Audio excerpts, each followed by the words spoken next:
Hello दोस्तों, कैसे हैं आप लोग। उम्मीद करते हैं सबके अच्छे होंगे। तो आज की क्लास में हम लोग जनगणना रिपोर्ट के बारे में डिटेल से समझेंगे।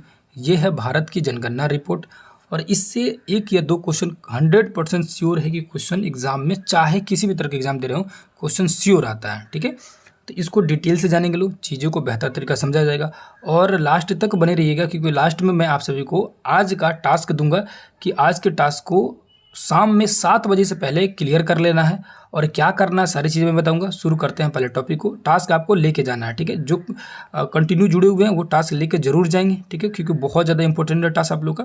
उसी से रिलेटेड वीडियो आएगी और बहुत ज़्यादा आपको फायदा होने वाला है। तो शुरू करते हैं इस टॉपिक को। सबसे पहले ऊपर में देखेंगे तो लिखा हुआ है जनसंख्या। इसको आएंगे यहाँ पर देखेंगे तो लिखा हुआ है कि भारत 121 करोड़ जनसंख्या के साथ चीन के बाद विश्व में दूसरा सघनतम बसा हुआ देश है। यानी चीन के बाद भारत जो है दूसरा जो है सबसे बड़ा जनसंख्या के मामला में देश है। इस ऐसे क्षेत्रफल के मामले में देखा जाएगा तो 7वां देश है, जो कि मैं आप सभी पढ़ चुके हैं। 7वां देश है क्षेत्रफल के मामले में, लेकिन जनसंख्या के मामले में दूसरा देश है। ठीक है, ये 2011 की जनगणना की रिपोर्ट बता रहा है। उसके बाद भारत की जनसंख्या उत्तरी अमेरिका, दक्षिणी अमेरिका और ऑस्ट्रेलिया को मिला दिया जाए तो सम्मिलित रूप से भारत की अकेले जनसंख्या है। यानी कि जितना उत्तरी अमेरिका, जितना दक्षिणी अमेरिका, यानी दोनों अमेरिका और ऑस्ट्रेलिया, उत्तरी दक्षिणी अमेरिका और ऑस्ट्रेलिया, ये तीनों की जनसंख्या मिला दिया जाए, उतनी जनसंख्या अकेले हमारे यहाँ भारत में है। ठीक है, आगे जी, आगे समझते हैं लोग। यहाँ पर देखिए तो लिखा हुआ है कि 1921 ईस्वी में जनसंख्या वृद्धि का अत्यंत निम्न रहा। यानी क्वेश्चन पूछेगा कि जनसंख्या जो रिपोर्ट आता है उसमें किस दशक में जो है जनसंख्या जो है निम्न हो गया, यानी कि जनसंख्या का जो ग्राफ है वो डाउन होने लगा, जनसंख्या उस समय कम हो गया था। तो 1921 के जनगणना के दौरान पता चला कि जो जनसंख्या हो कम हो रहा है। ठीक है, उसकी सबसे कमी देखने के लिए मिली थी। मतलब यहाँ लिखा है कि वृद्धि जो है अत्यंत निम्न रही, वृद्धि नहीं हुआ, सबसे कम वृद्धि हुआ उस समय 1921 में। इसीलिए यहाँ पर लिखा है, इसलिए 1921 को भारत की जनसंख्या का बृहद विभाजक वर्ष कहा जाता है। तो ग्रेट डिवाइड ईयर अगर पूछा जाए कि जनसंख्या का बृहद विभाजक वर्ष किस वर्ष को कहा जाएगा, और ये क्वेश्चन बन सकता है, तो याद रखिएगा 1921 के जो जनसंख्या रिपोर्ट आया था उस रिपोर्ट को बृहद विभाजक वर्ष कहा जाता है। ठीक है, आगे जी, नेक्स्ट देखेंगे लोग। इस साइड आइए, यहाँ पर देखेंगे तो तीव्र वृद्धि लिखा है। अब ये एक तो देख लिए कि सबसे ज़्यादा सबसे कम वृद्धि हुआ था, यानी कि बृहद विभाजक वर्ष जिसको देखा गया। अब यहाँ देखेंगे तो 1951 ईस्वी को जनसंख्या में भारी वृद्धि के प्रारंभिक वर्ष की संज्ञा दी जा सकती है। यानी भारी वृद्धि कब हुआ, तो 1951 की रिपोर्ट में। और 1921 की रिपोर्ट में क्या हुआ था, सबसे कम वृद्धि हुआ था। न्यूनतम वृद्धि 1921 में और अधिकतम वृद्धि 1951 में। याद रखिएगा, अब तक के हिसाब से, अब तक के जनगणना के हिसाब से सबसे अधिक वृद्धि हुई थी 1951 में और सबसे कम वृद्धि हुई थी 1921 में। ठीक है, नेक्स्ट है जी। यहाँ पर लिखा है कि वर्ष 1991 के बाद पहली बार वास्तविक जनसंख्या वृद्धि दर 2% से कम हुई थी। तो जो वास्तविक जनसंख्या वृद्धि जो दर है वो 2% से कम हुई थी पहली बार, कब, 1991 में। यहाँ देख सकते हैं ग्राफ बना हुआ है कि कब कब जनसंख्या जो है डाउन हो रहा है। 1901 से देखेंगे तो 1901 से 11 में डाउन हो रहा है, फिर उसके बाद धीरे धीरे कम होते होते देखेंगे तो 1921 में, 1921 के आसपास में धीरे धीरे डाउन होते होते बहुत ज़्यादा डाउन हो रहा है। ठीक है, वृद्धि जो है बहुत कम बढ़ रहा है, थोड़ी सी वृद्धि नहीं हुई, ना के बराबर वृद्धि हो रही है। उसके बाद आएंगे तो 1971 में देखेंगे तो 1971 में देखेंगे तो इसमें वृद्धि जो कम होते होते महिलाओं की जो संख्या है सबसे ज़्यादा कम देखने के लिए मिल रहा है 1991 में 927। देख सकते हैं यहाँ क्या लिखा है, लिंग अनुपात प्रति 1000 पुरुषों में महिलाओं की संख्या। तो महिलाओं का अगर संख्या, इसी ग्राफ से बहुत सारी चीज़ें आपको स्पष्ट हो जा रही है। अगर महिलाओं की संख्या पूछा जाए तो 1901 में 972 था, जबकि 1991 में सबसे कम महिलाओं की संख्या देखने के लिए मिला 1927। ठीक है, याद रखिएगा। वर्तमान समय में 1943, जो 2011 की जनगणना रिपोर्ट के हिसाब से कह रहा हूँ कि वर्तमान समय में महिलाओं की जो संख्या 1000 पुरुषों पर 943 है। ठीक है, सबसे खराब कंडीशन कब था महिलाओं की संख्या में, तो 1991 में था। नेक्स्ट है जी, जनसंख्या घनत्व मतलब क्या होता है। जनसंख्या के घनत्व से अभिप्राय किसी देश या क्षेत्र के विशेष प्रति वर्ग किलोमीटर में निवास करने वाले व्यक्तियों की संख्या से है। यानी सिंपल समझा जाए तो कुल जनसंख्या बटा कीजिए कुल क्षेत्रफल का, मान के चलिए कुल इतना बड़ा क्षेत्रफल है, उसमें कितना लोग रहते हैं उससे बटा किया जाएगा, तो कुल जनसंख्या ऊपर लिख देंगे, क्षेत्रफल उसका नीचे लिख देंगे, तो जनसंख्या घनत्व आपका निकल जाएगा।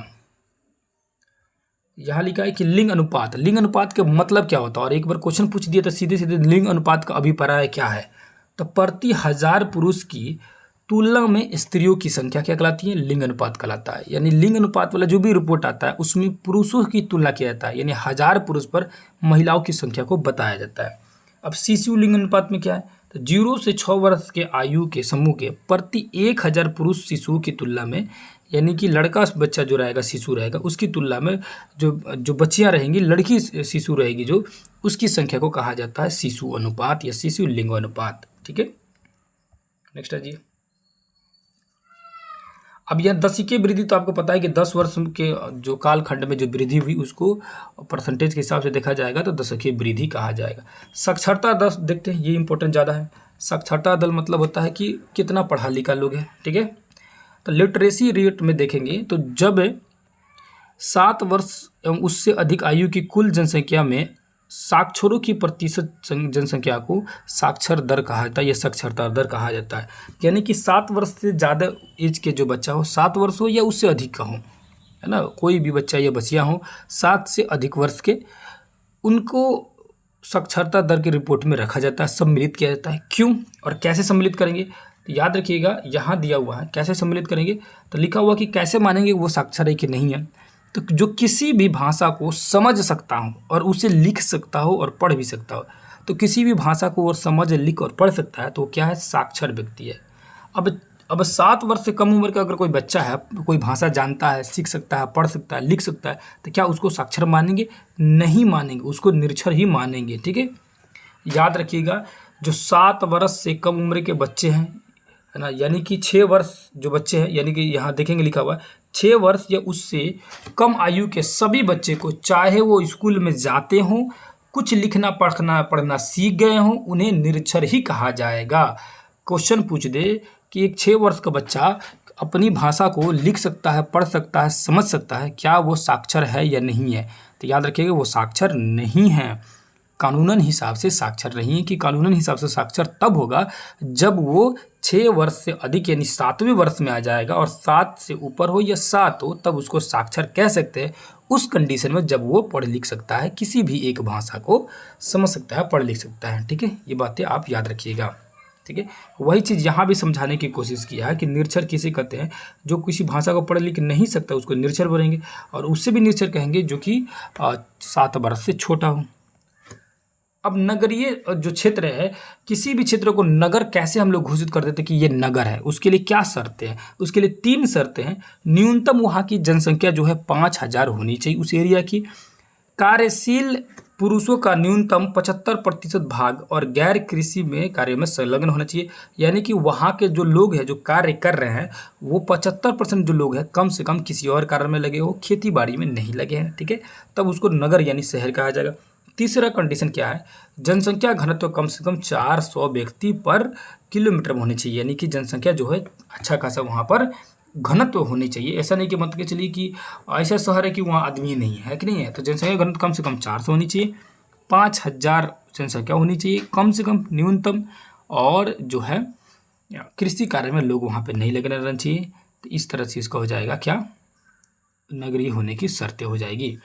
अब यहाँ जी शहर के क्या कर रहा है, सिटी, 1 लाख या उससे अधिक जनसंख्या वाले शहरों को क्या कहा जाता है, नगरों को शहर कहा जाता है। शहर उसे कहेंगे जो 1 लाख से अधिक जनसंख्या है तो शहर कहेंगे। ठीक है, नगर किसे था तो 5000 जनसंख्या हो तो नगर कह सकते हैं, बाकी अन्य टर्म एंड कंडीशन था जो कि देख लिया आप लोग। अब यहाँ लिखा है जनसंख्या प्रक्षेपण है। अब इसमें का मतलब क्या होता है, तो अनुमान लगाना, जनसंख्या का क्या करना, अनुमान लगाना। कैसे अनुमान लगाएंगे, प्रजनन को देखकर, मृत्यु को देखकर और प्रवास को देखकर। प्रवास मतलब होता है कि अपना जगह छोड़ के चले गए, जैसे लोग गांव से शहरों की तरफ क्या करते हैं, पलायन करते हैं, गांव से शहरों की तरफ भागते हैं, शहरों से बड़े शहरों की तरफ जाते हैं, बड़ों शहरों से महाशहरों यानी महानगरों की तरफ बढ़ेंगे और वहाँ से दूसरे देश में जाएंगे। इस तरह से क्या हो रहा है, एक जगह से छोड़कर दूसरी जगह जा रहे हैं, तो अपने एरिया की जनसंख्या कम हो गई और जहाँ जाके नया बसिएगा वहाँ जनसंख्या बढ़ गई। इसको कहा जाता है एक जगह से दूसरी जगह जाना प्रवास कहलाता है। ठीक है, अब इस प्रवास को देखा गया, जन्म दर देखा गया, मृत्यु दर देखा गया, सबको देखकर जो अनुमान लगाता है, अनुमानित जो रिपोर्ट बताता है, तो उसको बोलेंगे जनसंख्या प्रक्षेपण। क्या बोलेंगे? यानी अनुमानित रिपोर्ट तैयार करना या अनुमान लगाना क्या कहलाएगा? जनसंख्या प्रक्षेपण कहलाएगा। ठीक है, यानी कि पॉपुलेशन प्रोजेक्शन कहलाएगा। ठीक है, नेक्स्ट है जी, जनसंख्या जाल किसे कहते हैं? अब जनसंख्या जाल किसे कहेंगे? आप लोग भोजपुरी में कहावत सुने होंगे कि जाल हो गया है साहब, मतलब ये जो चीज़ें जो है ना हमारे लिए एक तरह से जाल बन गया है। जाल मतलब क्या? जनसंख्या अंधाधुन बढ़ते जा रहा है लेकिन विकास की कार्य नहीं हो पा रही है। आपके घर की अगर जनसंख्या बहुत अधिक है और मान के चलिए कि सोर्स ऑफ इनकम जो है वो कम है, उस स्थिति में आप कहेंगे कि हमारे लिए जनसंख्या जो है जाल हो गई है। ठीक है, जंजाल हो गई है। ठीक है, तो वही चीज़ यहाँ पर उसको लागू करेंगे कि जनसंख्या अगर बढ़ते जा रही है और कुछ विकास का कार्य जो है निम्न होते जा रहा है, यानी घटते जा रहा है, विकास बढ़ नहीं रहा है, अपेक्षाकृत कहा जो जनसंख्या के मामले में जो है विकास जो है कम होती जा रही है, उस स्थिति में कहेंगे कि भैया जनसंख्या जाल के रूप में कार्य कर रहा है। ये जनसंख्या जाल उसको कहा जा सकता है। नेक्स्ट है जी, यहाँ जो रिपोर्ट लिखा है इसमें से सब राज्य को तो हम लोग संभव तो नहीं है याद कर पाना। जो जिस राज्य से है उस राज्य को, अगर जिस भी राज्य का आप एग्जाम दे रहे हैं उस राज्य को जानना जरूरी है। फिलहाल आप बिहार का अगर एग्जाम दे रहे हैं तो बिहार से रिलेटेड आसपास के जो राज्य उसको और बिहार से जो बड़े हैं उनको जानना जरूरी है। जैसे उत्तर प्रदेश जो है 1 नंबर में है जनसंख्या के मामले में, दूसरे नंबर में महाराष्ट्र है, तीसरे नंबर में है अपन का बिहार और चौथे नंबर पर है पश्चिम बंगाल। याद रखिएगा। अब यहाँ जनसंख्या जो दिया है इसमें बिहार की जनसंख्या जो है याद रखिएगा 10, 40, 99, 452, इस तरह याद कीजिएगा 10, 40, 99, 452। ठीक है, याद हो जाएगा। दशकीय वृद्धि कितना हुआ था? तो 25.02% जो है दशकीय वृद्धि देखने के लिए मिला। उसके बाद कह रहा है कि भारत की कुल अगर देखा जाए कुल जनसंख्या में प्रतिशत के मामले में देखा जाए तो बिहार जो है 8.60% के से जगह जो है छेक के रखा हुआ है जनसंख्या के मामले में। मतलब जनसंख्या इतना कब्जा करके रखा हुआ है। पूरी भारत की जो जनसंख्या है उस जनसंख्या का 8% जो है बिहार की जनसंख्या है, 8.60%। इस हिसाब से ये तीसरे नंबर पर पहुँच जाता है। ठीक है, याद रखिएगा। आगे जी, उसी तरह आप उत्तर प्रदेश का भी याद कर सकते हैं, है ना। उसके बाद से महाराष्ट्र है, बिहार है, पश्चिम बंगाल है। बिहार तो हो गया आप लोग का। ठीक है, इस सब को आप चाहें तो याद कर सकते हैं, हालांकि बिहार बहुत ज़्यादा इम्पोर्टेंट था। आगे जी,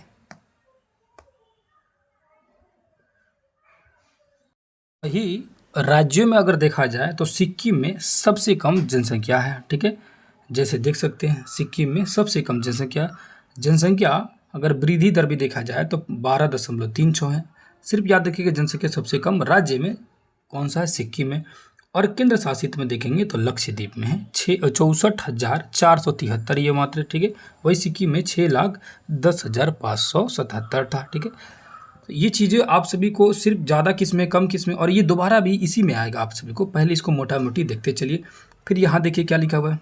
यहाँ लिखा हुआ है इसमें जनसंख्या जनघनत्व दिया है, लिंग अनुपात दिया है, साक्षरता दर लिखा हुआ है। ठीक है, तो यहाँ भी देख लेते हैं, फिर इसी में आगे आएगा वहाँ भी देख लेते लोग। उत्तर प्रदेश को देखेंगे तो जनघनत्व जो है यहाँ 828 है।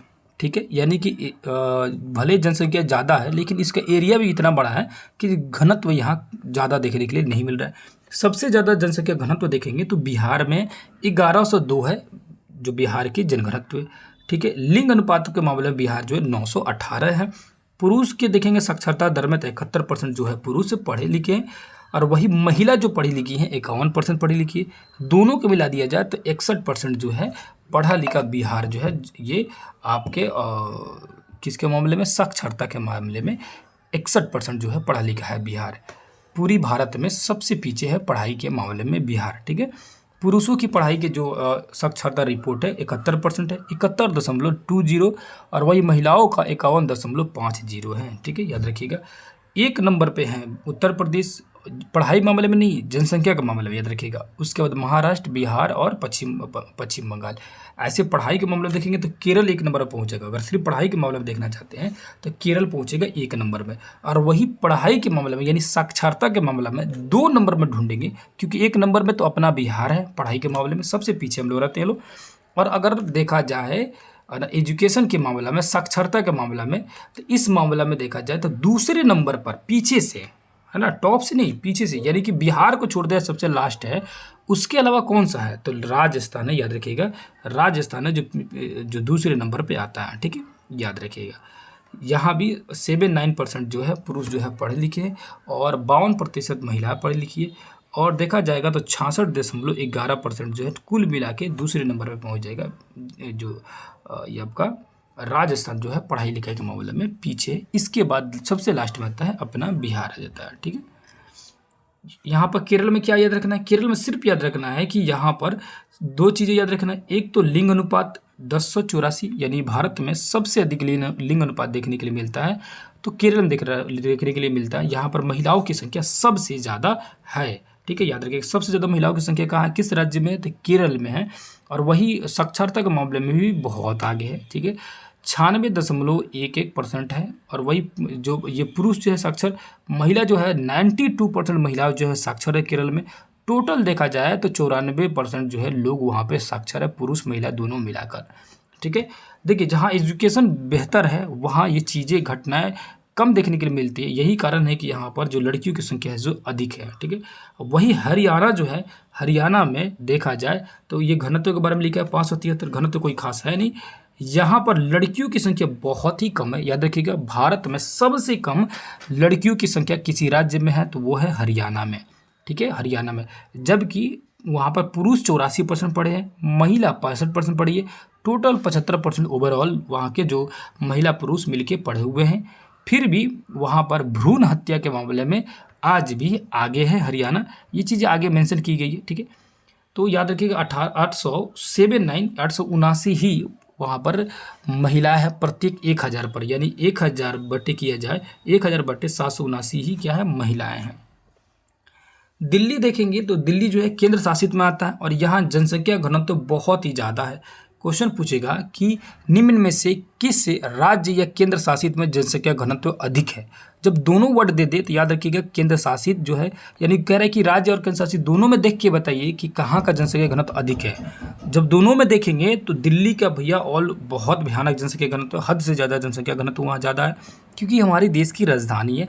मोस्टली लोग दिल्ली में कोशिश करते हैं, उसके नियर बाई रहने की कोशिश करते हैं, है ना। तो दिल्ली की जनसंख्या घनत्व जो है तो बहुत ज़्यादा बढ़ जाती है। 11,297 लोग जो है प्रति वर्ग किलोमीटर वहाँ पे रहते हैं। इतनी ज़्यादा जनसंख्या वहाँ पर घनत्व देखने के लिए मिलती है। अगर क्वेश्चन कैसे पूछा है कि निम्न में से किस राज्य या केंद्र शासित प्रदेश में जनसंख्या घनत्व अधिक है, जब दोनों ऑप्शन में दे दिया कि राज्य और केंद्र शासित दोनों में झांक के देखिए तो आपको दोनों में जब झांकिएगा तो दिल्ली मिलेगा सबसे ज़्यादा जनसंख्या घनत्व के मामले में, ठीक है। और सिर्फ राज्य पूछे तब हो जाएगा बिहार, सिर्फ केंद्र शासित पूछे तब हो जाएगा आपका दिल्ली, ठीक है, याद रखिएगा।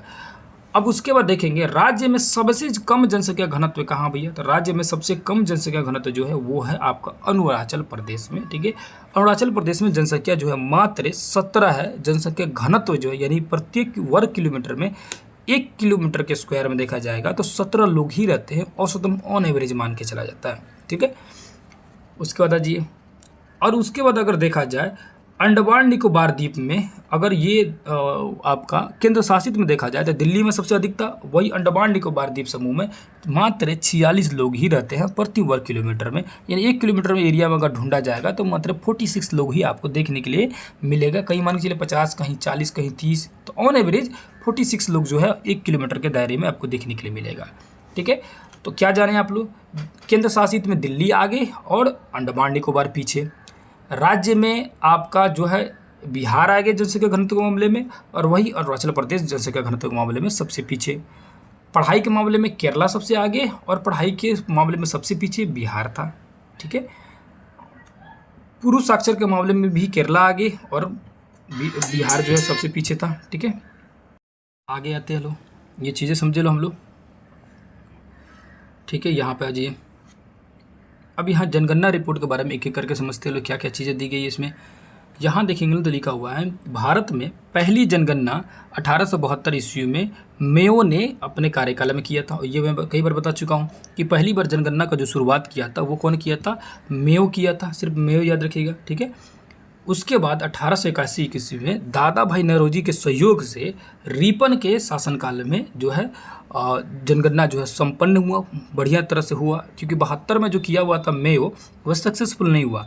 सक्सेस जो हुआ वो 1881 ईस्वी के रिपन के कार्यकाल में दादा भाई नौरोजी के सहयोग से जो जनगणना किया गया वो सक्सेसफुल हुआ, और उसके बाद से ही तय किया गया कि हर 10 साल पर जो है जनगणना किया जाएगा। ठीक है, उस देखेंगे तो WC प्लाउडेन भारत के प्रथम जनगणना आयुक्त थे। तो सिर्फ याद रखिएगा WC जो था वो क्या था, तो WC भारत के प्रथम जो है जनगणना रिपोर्ट के आयुक्त नियुक्त हुए थे। ठीक है, तो प्रथम जनगणना आयुक्त कौन था, तो WC प्लाउडेन था। उसके बाद आइए नेक्स्ट है, भारत की कुल जनसंख्या 1 मार्च 2011 को 121 करोड़ के लगभग अमूमन मान लीजिएगा, जो कि America, Indonesia, Brazil, Pakistan, Bangladesh, Japan सबको मिला देंगे ना तो उससे ज़्यादा हम लोग का। ठीक है, यानी कि अमेरिका मिला दीजिए, इंडोनेशिया मिला लीजिए, ब्राज़ील की जनसंख्या मिला लीजिए, पाकिस्तान की जनसंख्या, बांग्लादेश की और जापान की, इन सभी की जनसंख्या मिला के हम लोग भारत में अकेले जनसंख्या बता दिए, इन सबसे हम लोग ज़्यादा हैं लोग। ठीक है, ये कुल देखा जाए पूरे विश्व का तो 17.5% है। ठीक है, आगे आइए लो, उसके बाद आइए यहाँ लिखा है कि देश में महिलाओं की कुल आबादी 58 करोड़ 75 लाख है, वही पुरुषों की कुल आबादी 62 करोड़ 32 लाख है। ठीक है, तो महिला जो है 58 करोड़ है, लगभग 58 करोड़ 75 लाख, और पुरुष जो है 62 करोड़ 32 लाख है। ठीक है, यहाँ लिखा है कि परसेंटेज के हिसाब से देखेंगे तो 17% जो है पुरुषों की आबादी 17% और महिलाओं की आबादी 18% जो है बढ़ोतरी हुई है परसेंटेज के मामले में। यानी कि जो 2011 के जनगणना का रिपोर्ट देखेंगे तो उसमें महिलाओं की जो संख्या जो है वृद्धि हुई है 18% बढ़ा हुआ है, और पुरुषों की जो वृद्धि हुई है वो 17% हुआ है। अब यहाँ कह रहा है कि भारत का कुल जो लिंग अनुपात है वो 33 से बढ़कर 43 हो गया, यानी 933 से बढ़कर कितना लिंग अनुपात हो गया, 943 हो गया। यानी 2011 की जनगणना रिपोर्ट के अनुसार भारत का लिंग अनुपात कितना भैया, तो 943 हो गया। ठीक है, उसके बाद लिखा है कि 1961 के बाद ये क्या है, सर्वाधिक लिंग अनुपात देखने के लिए मिल रहा है। बच्चों का लिंग अनुपात जो है 927 से 919 हो गया। यह लिंग अनुपात आज़ाद भारत का पहला निचला स्तर है, यानी बच्चों के मामले में जो लिंग अनुपात जो है वो गिर गया। ठीक है, बहुत तेज़ी से गिरा। ठीक है, गिरावट देखने के लिए मिला, जो आज़ाद भारत का पहली बार ऐसा देखने के लिए मिला। महिलाओं की साक्षरता के दर में देखा जाए तो 12%, वही पुरुषों की साक्षरता दर में देखा जाए तो 7% वृद्धि देखने के लिए मिला। महिला पहले से बहुत कम पढ़ी लिखी हुई थी बहुत सारी महिलाओं का, तो जाहिर सी बात है अब धीरे धीरे जो तेज़ी से डेवलप हो रहा है ना, तो महिलाओं की जो है साक्षरता दर बढ़ेगी ही, है ना, और लोग कोशिश भी कर रहे हैं। ठीक है, तो साक्षरता दर जो है महिलाओं का तेज़ी से बढ़ा, 12% जो महिलाएं देखने के लिए से मिला जिनकी साक्षरता दर है वो वृद्धि की पहले की अपेक्षा, और पुरुषों में 7% ही वृद्धि देखने के लिए मिला। नेक्स्ट है जी, यहाँ पूरा रिपोर्ट लिखा हुआ है, एक एक करके सबको देख लेते हैं। यहाँ लिखा है कि सर्वाधिक के जनसंख्या वृद्धि दर के अनुसार राज्य एवं केंद्र शासित प्रदेश।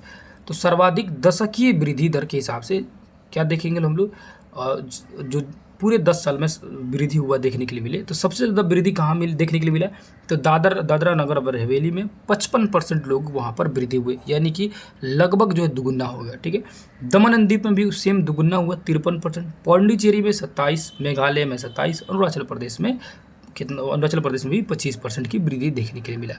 यहाँ लिखा है कि सर्वाधिक साक्षरता के आधार पर क्या है, केंद्र शासित प्रदेशों का स्थान क्या है। पहले इधर देखेंगे क्योंकि ये रेशियो एक साइड इसका ही दिया है पूरा तरह से, वो साक्षरता वाला अलग हो जाएगा। यहाँ आइए, अब कह रहे हैं कि सर्वाधिक लिंग अनुपात के अनुसार राज्य एवं केंद्र शासित प्रदेशों का स्थान। तो लिंग अनुपात के मामले में देखेंगे तो केरल जो है सबसे आगे है लड़कियों के मामले में, लड़कियाँ यहाँ पर बहुत ज़्यादा है। उसके बाद अगर केंद्र शासित में देखेंगे तो पौंडीचेरी आगे है 1037 है, तमिलनाडु है, आंध्र प्रदेश है, छत्तीसगढ़ है। ठीक है, अब न्यूनतम दशकीय वृद्धि देखा जाएगा, न्यूनतम दशकीय वृद्धि यानी सबसे कम वृद्धि जो हुआ नागालैंड में देखने के लिए मिला -0.47, यानी यहाँ वृद्धि हुआ नहीं घट गया। तो 2011 जनगणना रिपोर्ट के अनुसार सबसे कम वृद्धि दर, अब जनसंख्या वृद्धि हुई नहीं, खैर छोड़िए, जनसंख्या मतलब सबसे न्यूनतम वृद्धि किस में देखने के लिए मिला, या वृद्धि जो है वो माइनस में चली गई, किस में, नागालैंड में। केरल में भी जनसंख्या वृद्धि 4% हुआ, क्योंकि पढ़े लिखे लोग हैं वहाँ पर जनसंख्या जो है कंट्रोल में रहता है। लक्षद्वीप में भी बहुत कम हुआ, अंडमान निकोबार, गोवा में ये सब धीरे धीरे है जो जनसंख्या वृद्धि में कमी देखने के मिला, पहले की अपेक्षा में कमी देखने के लिए मिला। ठीक है, उसके बाद लिखा है कि न्यूनतम लिंग अनुपात। अब न्यूनतम लिंग अनुपात, जैसे अधिकतम लिंग अनुपात देखिए तो केरल था सबसे ज़्यादा, है ना, उसके बाद से पौंडीचेरी था केंद्र शासित में। यहाँ देखेंगे तो न्यूनतम लिंग अनुपात देखेंगे सबसे कम जो है वो दमन और दीव केंद्र शासित के हिसाब से सबसे कम जो है महिलाएं की संख्या जो है दमन और दीव में 618 है। 1000 पुरुष पर मात्र 600 ही महिलाएँ हैं। ठीक है, 618 ही है। ठीक है, लगभग 400 जो पुरुष है जो है पुरुष देखा जाए तो महिलाओं से अधिक है, महिलाओं की जो संख्या है कम है, मात्र 618 ही है। दमन एंड दीव ये अब तो दोनों एक ही में हो जाएगा, दमन एंड दीव और दादरा नगर हवेली, तो दोनों को अगर एक में करके देखा जाएगा तो 618 प्लस 774 करके इसको 2 से डिवाइड कर दीजिएगा, दोनों का ऑन एवरेज जो है आप लोग का लिंग अनुपात निकल जाएगा। तो 600 और 700 कितना हो गया, लगभग 700 1300 हो गया, और 2 से डिवाइड कीजिएगा तो 13 का अगर 2 से हाफ कर रहे हैं तो कितना हो जाएगा, लगभग 6.5 हो जाएगा। तो यानी कि अंदाज़न इसको अगर कहा जाए तो लगभग 680 के आसपास होनी चाहिए, जो है 680-90 के बीच में होनी चाहिए, जो कि इसका दोनों का मिक्स रूप से कहा जाएगा। तो अभी वर्तमान समय मान के चलिए कि 680 से लेकर 700 के बीच में इसकी क्या है जनसंख्या, महिलाओं की जनसंख्या। फिर भी ये अगर उस हिसाब से भी देखा जाए फिर भी ये सबसे कम जो है महिलाओं की संख्या किसी अगर केंद्र शासित में है तो वो दादरा नगर हवेली और दमन और दीव में है। ठीक है, नेक्स्ट चंडीगढ़ में दूसरा नंबर पे आ जाएगा। हरियाणा जो है ये राज्य के मामले में सबसे कम है। कहा जाए कि किसी राज्य में सबसे कम महिलाओं की जो संख्या है वो कहाँ है, तो याद रखिएगा हरियाणा में। फिर उसके बाद से अभी केंद्र शासित में ही आ गया जम्मू कश्मीर, तो हालांकि इसको छोड़ देंगे। नेक्स्ट अब आइए इस साइड में देखते हैं साक्षरता दर में। साक्षरता का मामला में केरल सबसे आगे, केंद्र शासित में लक्षद्वीप आगे है, फिर उसके बाद मिजोरम है, गोवा है, त्रिपुरा, ये सब क्या है साक्षरता के मामले में बहुत आगे है। लेकिन वही साक्षरता में देखा जाए सर्वाधिक में पुरुष साक्षर कहाँ है, तो पुरुष साक्षर में भी केरल है, लक्षद्वीप है, मिजोरम है, गोवा है, त्रिपुरा है। यानी जहाँ लोग ज़्यादा पढ़े लिखे हैं वहाँ पुरुष भी ज़्यादा पढ़े लिखा है लोग, और सेम वही महिला भी पढ़े लिखे ज़्यादा होगी लोग। और यहाँ लिखा हुआ है कि न्यूनतम साक्षरता यानी सबसे कम पढ़ा लिखा लोग कहाँ है, तो बिहार एक नंबर पर, दूसरे नंबर पर अरुणाचल प्रदेश, तीसरे नंबर पर राजस्थान है ना। हालांकि मैं पीछे बोला हूँ आप लोगों को राजस्थान दूसरे नंबर पर, इसको करेक्ट कर लीजिएगा।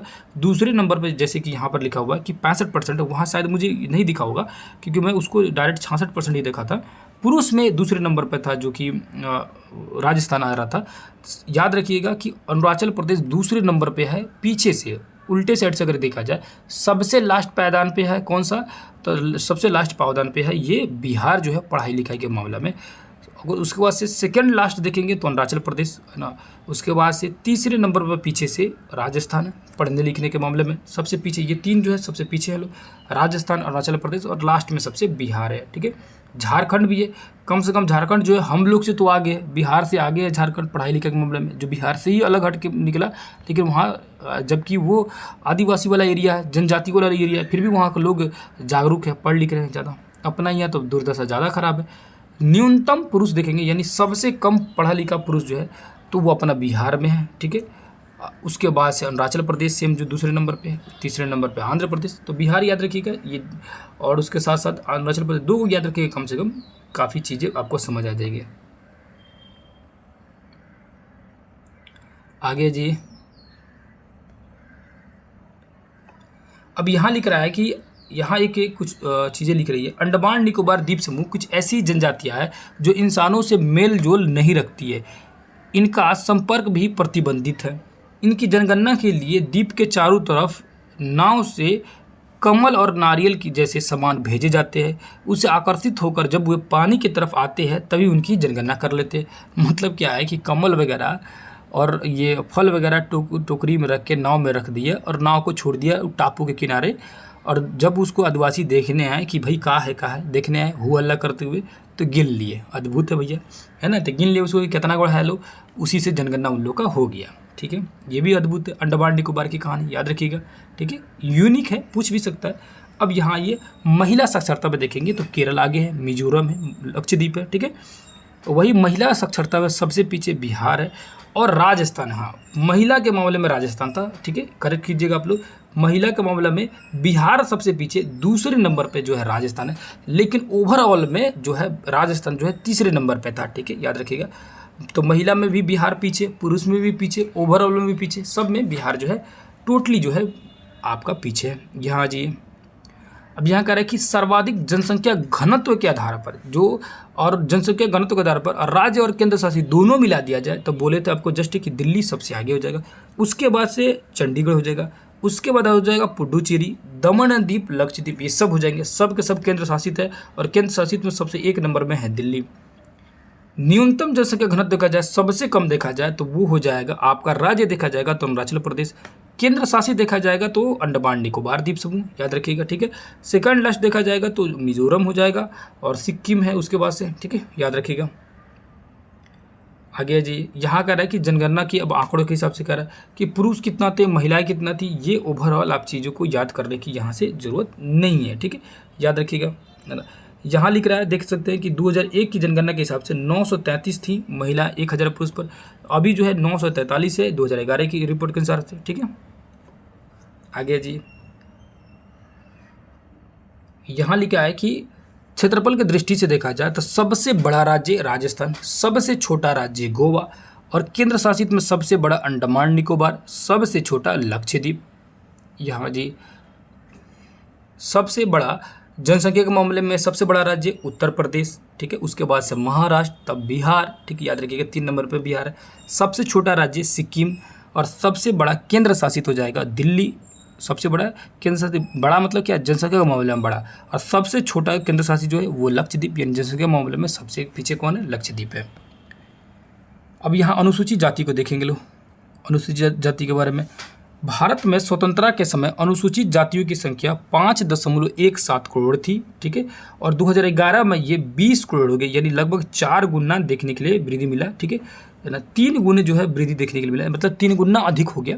ठीक है, 3 गुना क्या हो गया, अधिक हो गया इनमें। ठीक है, अब जो देखेंगे तो कुल देश का अगर परसेंटेज के हिसाब से देखेंगे कि कुल देश की जो जनसंख्या है उसमें 16.6% जो है ये आदिवासियों की संख्या है, याद रखिएगा। यानी कुल जनसंख्या का 16.6% आदिवासी जनजाति लोगों की, अनुसूचित जाति, सॉरी ये आदिवासी, अनुसूचित जनजाति रहता तब आदिवासी होता। अनुसूचित जाति मतलब होता है कि छोटे कास्ट के लोग, तो छोटे कास्ट के लोग जो है वो 5 करोड़ थे, लगभग 5 करोड़, अभी जो है 20 करोड़ है। ठीक है, और उनकी जो संख्या है पूरे भारत की जनसंख्या का 16.6% है। ठीक है, अब यहाँ पर देखेंगे तो सर्वाधिक और न्यूनतम अनुसूचित जाति देखेंगे, यानी कि जो सर्वाधिक अगर अनुसूचित जाति कहीं पे हैं तो वो है उत्तर प्रदेश में। ठीक है, छोटे जाति के लोग ज़्यादातर जो है उत्तर प्रदेश में है, और सबसे कम जो है वो मिजोरम है, याद रखिएगा। ठीक है, सबसे अधिक उत्तर प्रदेश और सबसे कम क्या है, मिजोरम में। अगर परसेंटेज के हिसाब से देखा जाए अनुसूचित जाति के लोगों का, तो पंजाब जो है परसेंटेज के मामले में आगे है, यानी कि पंजाब में जो छोटे जाति के, छोटे कास्ट के लोग, यानी अनुसूचित जाति के लोग जो है वो, उनकी संख्या जो है ज़्यादा है पंजाब में परसेंटेज के हिसाब से। लेकिन ओवरऑल देखेंगे क्षेत्रफल के हिसाब से तो उत्तर प्रदेश आगे निकल जाएगा, और वही सबसे कम परसेंटेज के हिसाब से देखेंगे तो मिजोरम, या ओवरऑल ऐसे भी देखेंगे तभी मिजोरम वहाँ पर जो कम है, किसकी संख्या कम है, अनुसूचित जातियों की संख्या कम है, मिजोरम में। नेक्स्ट आ जाइए। अब अनुसूचित जनजाति, ये हो गया, जनजाति मतलब होता है आदिवासी। तो 15वीं जो जनगणना रिपोर्ट हुआ, और यहाँ से याद रखिएगा 15वीं जनगणना रिपोर्ट है, और अभी जो है वो 16वीं जनगणना रिपोर्ट जो है वो 2021 वाला जो हो रहा है। ठीक है, तो ये क्वेश्चन पूछ भी देगा कि नया जो जनगणना रिपोर्ट जो हो रहा है वो जनगणना रिपोर्ट कभी संस्करण है, यानी कि कब, कौन सी वाली है, तो 16वीं है, और इससे पहले जो हुआ वो कौन सी है, तो 15वीं है। ठीक है, तो इसमें अनुसूचित जनजातियों की अगर संख्या देखा जाए तो 10.42 करोड़। ठीक है, जो कि भारत की जनसंख्या का 8.6% है। तो अनुसूचित जाति है 20 करोड़, अनुसूचित जनजाति है 10 करोड़। ठीक है, भारत की सर्वाधिक अनुसूचित अगर जनजाति देखा जाएगा तो आप सभी को पहले से पता होना चाहिए था कि मध्य प्रदेश में सबसे ज़्यादा अनुसूचित जनजाति है, जो कि राज्य के अगर हिसाब से देखा जाए उस राज्य का 21% उन्हीं की आबादी है। उसके बाद दादरा एवं नगर हवेली में की संख्या की दृष्टि से सर्वाधिक जो है अनुसूचित जाति पाए जाते हैं। अगर जो परसेंटेज के हिसाब से देखा जाए तो दादरा और नगर हवेली में ठीक ठाक जो है अनुसूचित जाति लोग वहाँ पर पाए जाते हैं, आदिवासी सबसे ज़्यादा दादरा एवं नगर हवेली। अब तो दमन दीव एक ही साथ में हो गया तो यहीं पर सबसे ज़्यादा हो जाएगा। ठीक है, आगे जी। अब जनजातियों का लिंग अनुपात में देखा जाए, जनजाति का लिंग अनुपात, तो गोवा में देखेंगे तो 1046 है, यानी यहाँ ठीक है कंडीशन। वही जम्मू कश्मीर में 924 है। आगे जी,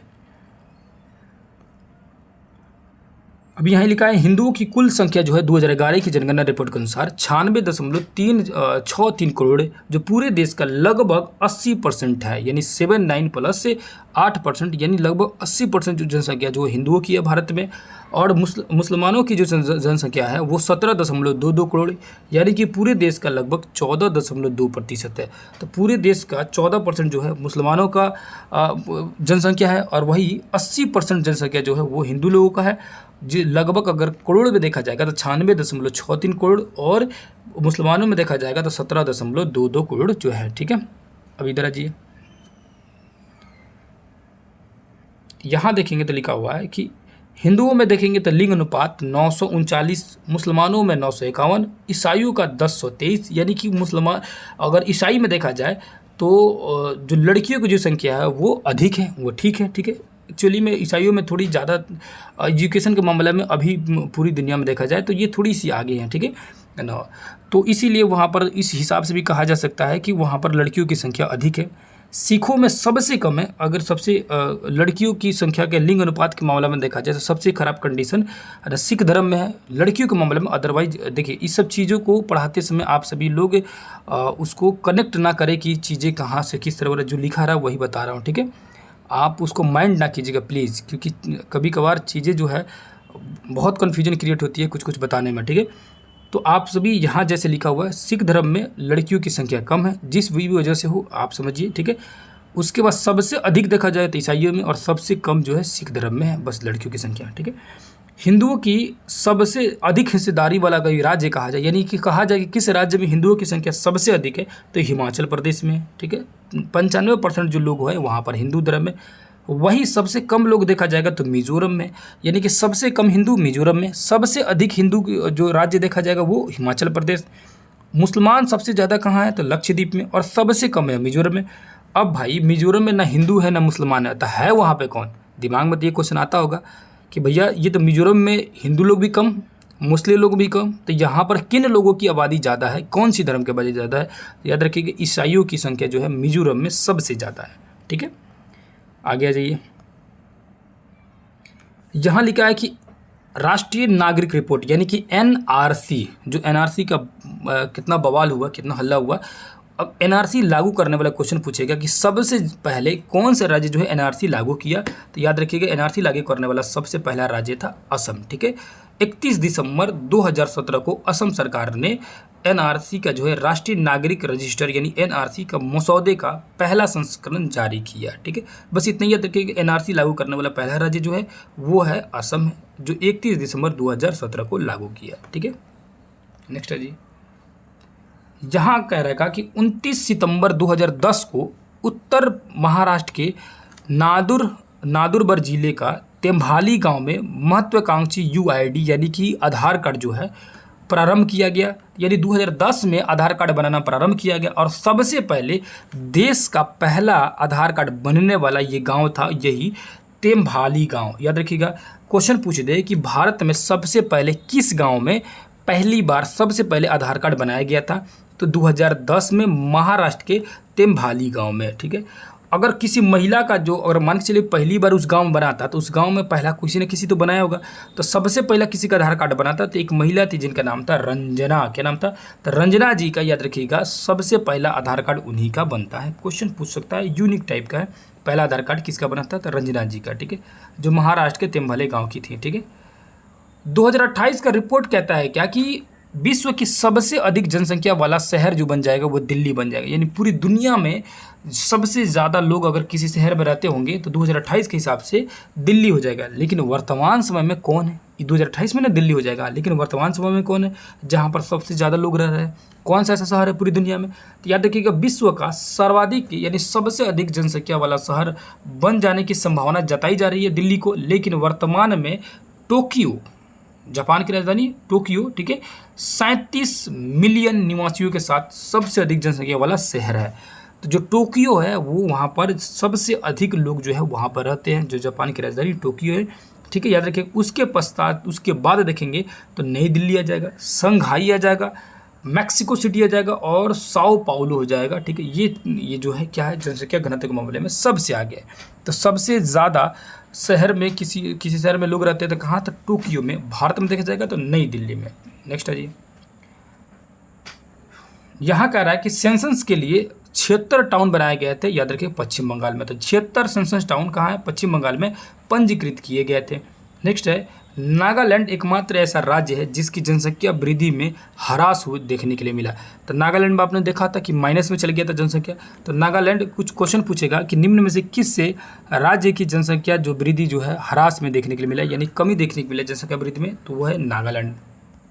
नेक्स्ट है जी, मुंबई के समीप स्थित थाने सबसे अधिक आबादी वाला जिला है। क्वेश्चन पूछेगा सबसे अधिक आबादी वाला जिला निम्न में से कौन सा है भारत का। तो मुंबई का जो थाना है, थाने जो शहर है, जो आप लोग पढ़े होंगे लोग, मुंबई टू थाने पहली बार ट्रेन चला था, तो वही जो थाने जो जगह है वो उस जगह में सबसे अधिक जो है जनसंख्या है। ठीक है, उस जिला में 2011 की जनगणना में 0 से 6 साल तक के बच्चों की जनसंख्या क्या है, जो संख्या है घटी है। हरियाणा और चंडीगढ़ देखेंगे तो हरियाणा जो चंडीगढ़ महिलाओं के मामले में बहुत ही पीछे, हरियाणा जो है 879 है, वही चंडीगढ़ जो 818 है। ठीक है, तो राज्य के मामले में तो ये सबसे पीछे हो जाएगा हरियाणा। ठीक है, ये तो जान गए। यही कह रहा है कि इन राज्यों में भ्रूण हत्याएं अब भी उत्तम स्तर पर की जा रही है। भ्रूण हत्या मतलब होता है गर्भ के अंदर ही बच्चियों को जांच करा के मार देना। ठीक है, इसको भ्रूण हत्या कहा जाता है, जो कि कानूनन जुर्म है। ठीक है, जांच कराना भी और तो मारना तो खैर तो वो तो जुर्म होगा ही, है ना, अपराध तो है ही।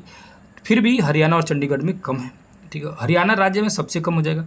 उसके बाद कह रहा है कि सर्वोच्च लिंग अनुपात में क्या है, केरल आगे है, पांडिचेरी है, ये सब तो अभी देख ही लिए। ठीक है, उसके बाद दमन द्वीप जो है सबसे पीछे है, उसके बाद चंडीगढ़ है। ठीक है, ये सब राज्य जो है अभी जस्ट हम लोग पढ़े लो। यहाँ लिखा है कि जनसंख्या घनत्व के मामले में बिहार 1 नंबर में 1102, उसके बाद से पश्चिम बंगाल 1029, केरल जो है 859। ये 3 राज्य जो है क्या है, घनत्व के मामले में अधिक है। पहली बार जो जनगणना, हाँ ये जानने वाला बहुत ही इंपॉर्टेंट है, इसको पकड़ लीजिएगा लोग। पहली बार जनगणना में कुल 14 प्रश्न पूछे गए थे और 2011 की जनगणना में 29 प्रश्न पूछा गया था। और ये जो है ना क्वेश्चन, जो यूपीएससी का जो इंटरव्यू होता है उस इंटरव्यू में पूछा गया था ये क्वेश्चन कि 2011 की जो जनगणना हुई थी उसमें टोटल कुल कितने प्रश्न पूछे गए थे। तो कितने प्रश्न, 29 प्रश्न पूछे गए थे। पहली बार जो जनगणना हुई थी उसमें टोटल कितने प्रश्न पूछे गए थे, तो 14 प्रश्न पूछे गए थे। 2011 की, ये भी बहुत इंपॉर्टेंट है, 2011 की जनगणना जो रिपोर्ट में पहली बार किन्नरों को भी अन्य श्रेणी में शामिल किया गया, यानी कि किन्नर के भी जनगणना हुआ 2011 में, उससे पहले किन्नर की जनगणना नहीं की जा सकती थी। ठीक है, अब ये हो गया हम लोग का कंप्लीट। यहाँ से आएंगे तो कुछ इसका वन लाइनर देख लेते लो। 2011 की जनगणना रिपोर्ट के अनुसार से कुछ यहाँ पर 44 वन लाइनर है और ना चीज़ें रिवीजन हो जाएगी, और जो अभी जस्ट पढ़े लो। जैसे पढ़े लो, भारत में पहली बार विधिवत जनगणना जो है करने की प्रारंभ हुआ था 1872 में मेयो के समय में, लेकिन नियमित रूप से जनगणना जो शुरू हुई 1881 में रिपन के समय में, ये आपका दादा भाई नौरोजी के सहयोग से। तीसरा है आज़ाद भारत की पहली जनगणना जो हुई थी, आज़ाद भारत के देखेंगे तो 1951 में हुआ था। ठीक है, 14 सवाल पूछे गए थे। जनसंख्या का महान विभाजक या लघु विभाजक वर्ष कहा जाता है कब, तो महान विभाजक कहा जाता है 1921 को, लघु विभाजक कहा जाता है 1951 को। ठीक है, तो याद रखिएगा महान विभाजक या लघु विभाजक जो है कब कहा जाएगा, तो महान विभाजक कहा जाएगा 1981 को, 21 को, है ना, 81 नहीं 1921 को, और लघु विभाजक यानी सबसे कम विभाजन देखने के लिए मिला 1951 को। 5 नंबर है जनगणना 2011 का शुभांकर आदर्श वाक्य क्या था, हमारी जनगणना हमारा भविष्य था। ठीक है, 6 नंबर है विश्व जनसंख्या दिवस कब मनाया जाता है, तो 11 जुलाई को जनसंख्या दिवस मनाया जाता है, याद रखिएगा। नेक्स्ट 7 नंबर है जनगणना 2011 देश की जनगणना है, 15वीं जनगणना है। स्वतंत्र भारत की देखेंगे तो 7वीं है। देखिए यहाँ से 2 चीज़ें मिल गया।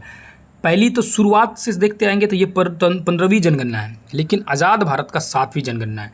उसका लिखा 8 नंबर जनगणना 2011 जनगणना आयुक्त श्री चंद्रमौली, 2011 के कौन से जनगणना आयुक्त चंद्रमौली थे। कुल कितने प्रश्न शामिल किए थे, तो 29 प्रश्न शामिल थे। कुल खर्च 2200 करोड़ रुपये लगा। देश की कुल जनसंख्या जनसंख्या का अध्ययन जनांकी अथवा डेमोग्राफी कहलाता है। तो जनसंख्या का अध्ययन क्या कहलाता है? डेमोग्राफी कहलाता है। और देश की कुल जनसंख्या 121.08 करोड़ है। नेक्स्ट है परसेंटेज के हिसाब से देखेंगे विश्व का तो 17.5% है। उसका 11 नंबर देखेंगे तो भारत में पुरुषों की जनसंख्या है ना कितना है? तो 62.32 करोड़ है। ठीक है। वही महिलाओं की जनसंख्या देखेंगे तो क्या है? महिलाओं की जनसंख्या जो है 58.75 करोड़ है। ठीक है।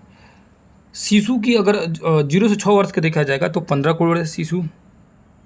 दशकीय जनसंख्या वृद्धि में देखा जाए और तथा वार्षिक वृद्धि देखा जाए तो 17 से लेकर 1.64 है। ठीक है।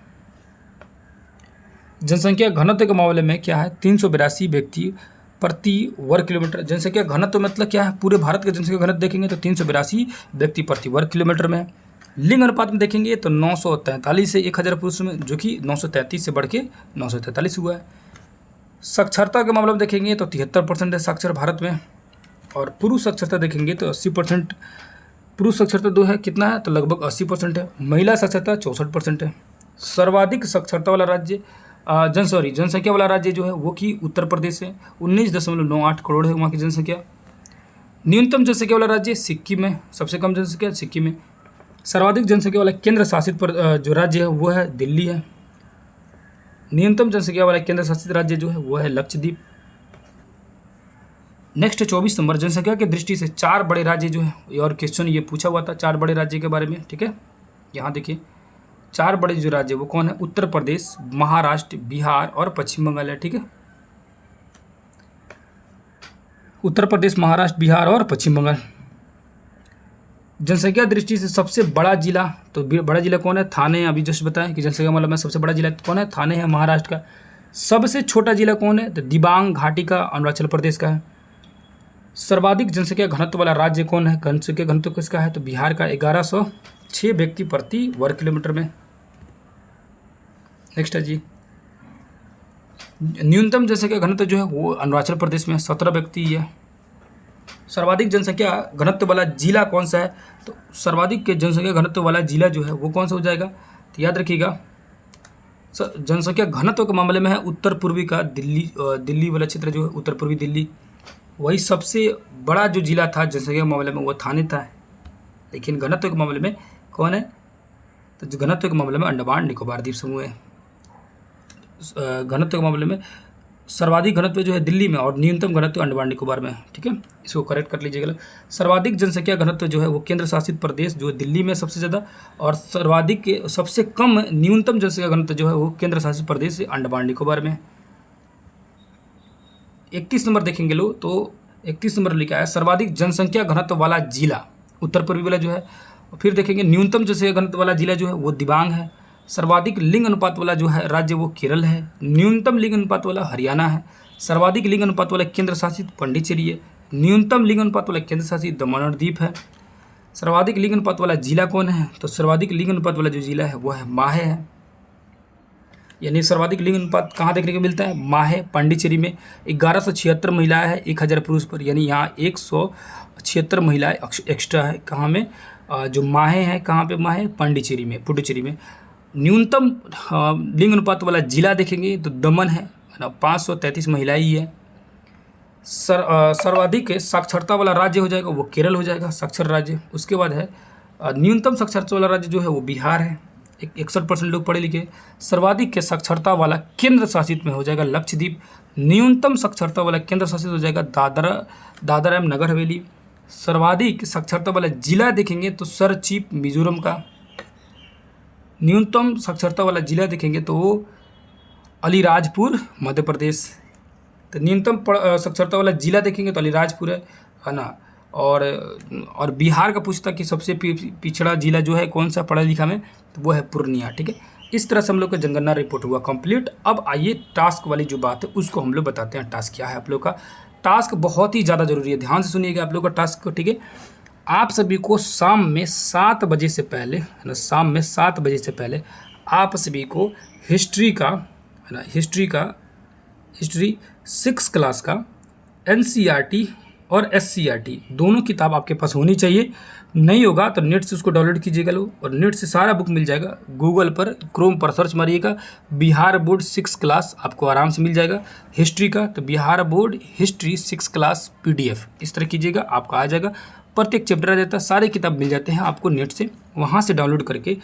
ये पहला चैप्टर आप लोग का, पहला चैप्टर, अभी पहला चैप्टर धीरे धीरे बढ़ाते जाएंगे।